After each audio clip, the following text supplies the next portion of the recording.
so fantastic to see all of your faces. It's just such a wonderful opportunity to celebrate our beloved teacher, but also just to come together as a community. It's really such a loving experience. We are so fortunate and blessed to have Patricia as our guiding light in our New England Iyengar Yoga community. I think, yeah.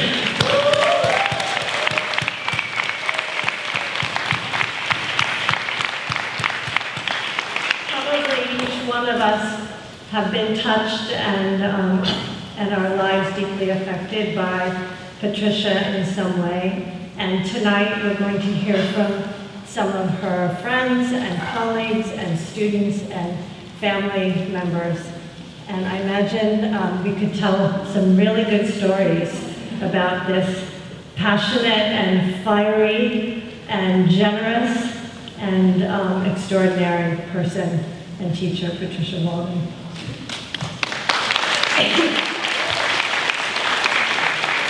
When I was coming up to Cambridge from New York to study with Donna Holloman, and Patricia was presenting her, and I remember Patricia, just kind of watching her from afar. And she would wear these tight little white jeans and little t-shirts, and then she would take them off and do this most extraordinary, asana.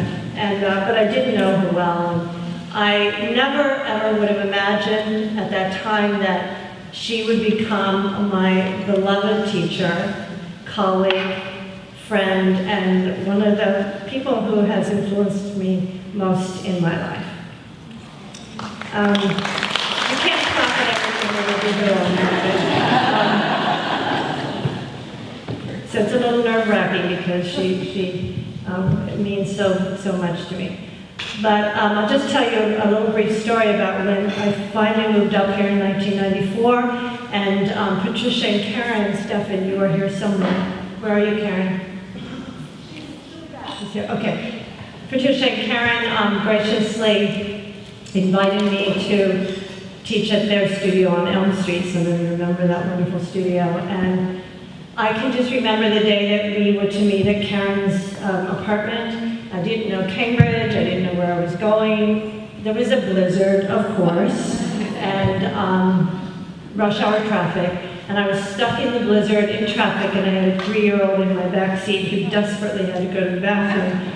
So I arrived late and somewhat in tears. And all I remember is Patricia sweeping Anya up onto her lap, and Karen finding like a little toy horse for her to play with, and someone giving me a cup of hot tea. And so the conversation began, and that conversation became full of curiosity. I remember we were so curious about each other. It was full of warmth and connection, and also a shared passion for teaching and for living this transformative path of yoga. And that conversation continues to this day, and it has only deepened in intensity and complexity. It has deepened in honesty and vulnerability, and it has deepened in compassion and love. Patricia's generosity is renowned, and I am so grateful for all the ways that she has, all the ways she's enabled me to become the teacher I am today. She gave me countless opportunities to teach in classes, to assist in her workshops, to teach in her teacher training program, and all of these became a kind of rich apprenticeship and mentoring process that has continued for over 23 years. And it gave me insight into her extraordinary dedication and her work ethic. And from these many opportunities where I could watch and listen and ask questions, I witnessed close up the extraordinary depth and skill of her teaching and her commitment to her students' welfare. I think we are all recipients of Patricia's generosity. Many of you know that she'll come early to class, she'll stay long after in any way that she can to help and to guide us all. I remember a particularly transformative moment, probably was back in the early 1990s on those Wednesday afternoons when Patricia invited anyone who wanted to stay after class to begin to study philosophy and the Yoga Sutras. And this has truly it changed my life, totally changed my life. Up to that time, I don't even think I knew who Patanjali was, oddly enough. And I certainly had not been introduced to the Yoga Sutras. And we began, Tina's here, a couple of other, maybe 5 of us, I think, on those Wednesday afternoons. And we just began to try to learn the Sanskrit and unpack the wisdom that was written in these sutras, and our conversations were very intimate and down to earth and compassionate and vulnerable.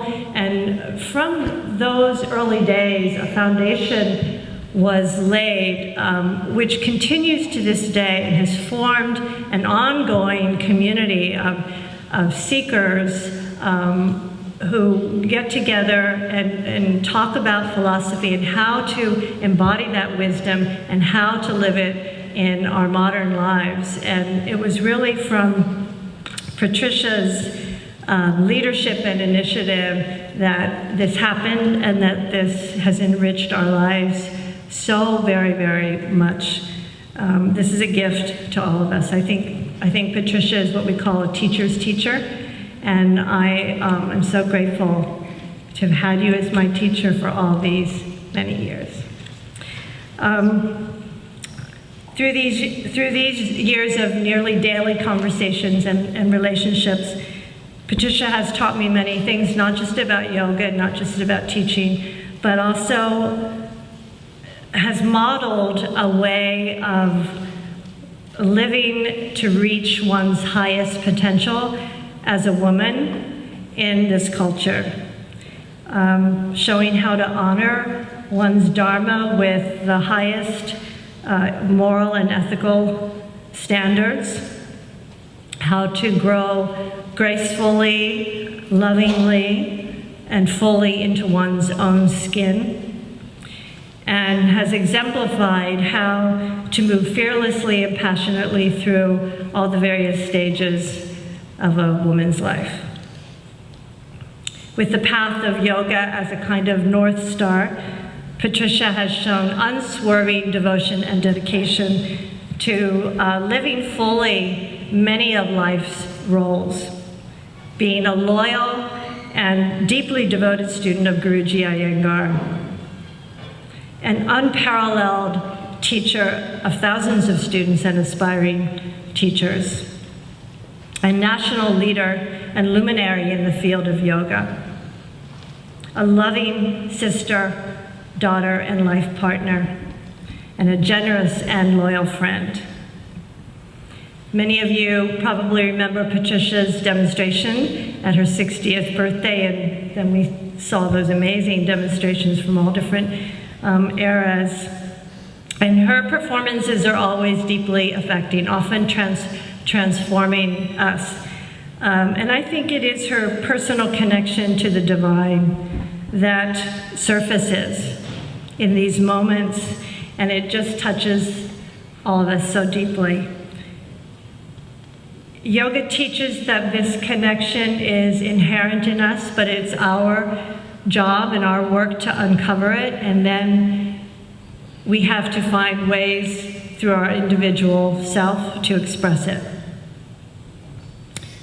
Patricia, I think, has been a living embodiment of Kriya Yoga, this combination of passionate and skillful effort, dedicated and devoted study, and humble openness and acceptance of the wisdom of the divine. One day, Patricia, knowing my love for poetry, gave me a book of Mary Oliver's poetry. And in her poem, I think it's called The Summer Day, she has this question that I contemplate frequently.